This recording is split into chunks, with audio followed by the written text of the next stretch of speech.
ବଙ୍ଗୋପସାଗରରେ ସଦୃଶ ଲଘୁଚାପ ପ୍ରଭାବ। ଆହୁରି 3 ଦିନ ବର୍ଷାରେ ଭିଜିବ ଓଡ଼ିଶା। ଏହି 5 ଜିଲ୍ଲାକୁ ଅରେଞ୍ଜ ଆଲର୍ଟ ଜାରି। ଏହାର ପ୍ରଭାବରେ ଆସନ୍ତା 4 ତାରିଖ ଯାଏଁ ବର୍ଷାର ପ୍ରଭାବ ଦେଖାଦେବ। ଉତ୍ତର ଓ ଆଭ୍ୟନ୍ତରୀଣ ଓଡ଼ିଶାରେ ଅଧିକ ବର୍ଷାର ସମ୍ଭାବନା ରହିଥିବା ବେଳେ କେତେକ ସ୍ଥାନରେ ପ୍ରବଳ ବର୍ଷା ହେବା ନେଇ ଆକଳନ କରାଯାଇଛି। ତେବେ ଉପକୂଳ ଓଡ଼ିଶାରେ ବର୍ଷାର ପରିମାଣ କମ୍ ରହିବ। ସୋମବାର, ମଙ୍ଗଳବାର ଓ ବୁଧବାର 3 ଦିନ ଉତ୍ତର ଓଡ଼ିଶା ଆଭ୍ୟନ୍ତରୀଣ ଓଡ଼ିଶାରେ ବିଭିନ୍ନ ସ୍ଥାନରେ ପ୍ରବଳରୁ ଅତି ପ୍ରବଳ ବର୍ଷାର ସମ୍ଭାବନା ଥିବା ପାଣିପାଗ ବିଭାଗ ସୂଚନା ଦେଇଛି। ସୁନ୍ଦରଗଡ଼, ଅନୁଗୁଳ, ଦେବଗଡ଼, ବରଗଡ଼, ସମ୍ବଲପୁର, ଝାରସୁଗୁଡ଼ା, ସୋନପୁର, ବଲାଙ୍ଗୀର, କେନ୍ଦୁଝର ଓ ମୟୂରଭଞ୍ଜ ଜିଲ୍ଲାର କିଛି ସ୍ଥାନରେ ପ୍ରବଳରୁ ଅତି ପ୍ରବଳ ବର୍ଷା ହୋଇପାରେ।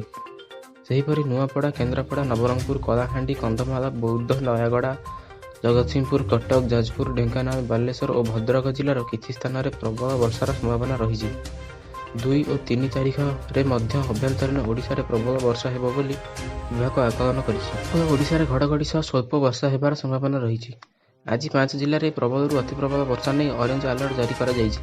4 ମାସରେ ଦେଶରେ ମୋଟ 820 ମିମି ବର୍ଷା ରେକର୍ଡ କରାଯାଇଛି, ଯେଉଁଠିକି ସ୍ୱାଭାବିକ ବର୍ଷା 868.6 ମିମି ରହିବା କଥା। 2 ତାରିଖରେ ବରଗଡ଼, ଝାରସୁଗୁଡ଼ା, ସୁନ୍ଦରଗଡ଼, ସମ୍ବଲପୁର, ଦେବଗଡ଼, ଅନୁଗୁଳ, କେନ୍ଦୁଝର ଓ ସୋନପୁର ଜିଲ୍ଲାରେ ପ୍ରବଳରୁ ଅତି ପ୍ରବଳ ବର୍ଷାର ସମ୍ଭାବନା ରହିଥିବା ବେଳେ 3 ତାରିଖରେ ଝାରସୁଗୁଡ଼ା, ସୁନ୍ଦରଗଡ଼, ସମ୍ବଲପୁର, ଦେବଗଡ଼, ବରଗଡ଼, ବଲାଙ୍ଗୀର ଓ କେନ୍ଦୁଝରରେ ଭାରୀ ବର୍ଷାର ସମ୍ଭାବନା ରହିଛି। 4 ତାରିଖରେ ଉତ୍ତର ଓ ଦକ୍ଷିଣ ଓଡ଼ିଶାର କିଛି ସ୍ଥାନରେ ସ୍ୱଳ୍ପରୁ ମଧ୍ୟମ ଧରଣର ବର୍ଷା ହୋଇପାରେ। ଗତ ଜୁନରେ କମ୍ ବର୍ଷା ରେକର୍ଡ କରାଯାଇଥିଲା, କିନ୍ତୁ ଜୁଲାଇ ପଶ୍ଚିମ ଝଡ଼ ପ୍ରଭାବରେ ବର୍ଷା ପରିମାଣ ଅଧିକ ରହିଥିଲା। ସେହିଭଳି ଅଗଷ୍ଟରେ ବର୍ଷା ପରିମାଣ କମ୍ ହୋଇଥିବା ବେଳେ ସେପ୍ଟେମ୍ବରରେ ତାହା ଭରଣା କରାଯାଇଥିଲା।